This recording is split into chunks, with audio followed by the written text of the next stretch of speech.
খুব শীত পড়ছে, আজ রান্না করতে মন চাচ্ছে না, তবু কি করার, রান্না তো করতেই হবে। তাই ভাবছি আলু সিদ্ধ, ভাত আর শর্টকাটে ডাল রান্না করবো। তাই চালের মধ্যে আলু দিয়ে দিলাম সিদ্ধ হতে। আর এই পাশে ডালগুলো ভালোভাবে ধুয়ে নেব। ধোয়ার পর ওর মধ্যে পেঁয়াজ কুচি, রসুন কুচি, মরিচ আর একটু লবণ, একটু হলুদ আর একটু তেল দিয়ে ভালো করে একসাথে মাখিয়ে নিব। মাখানো হয়ে গেলে খানিকটা পানি ঢেলে দিব। পানি ঢালার পর চুলার পরে রেখে ঢাকনাটা ঢেকে দিব এবং চুলাটা অন করে দিব।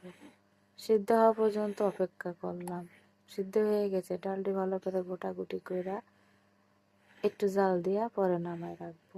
হয়ে গেল আমার ডাল, আলু সিদ্ধ, আলু ভর্তা, ভাত আর ডাল।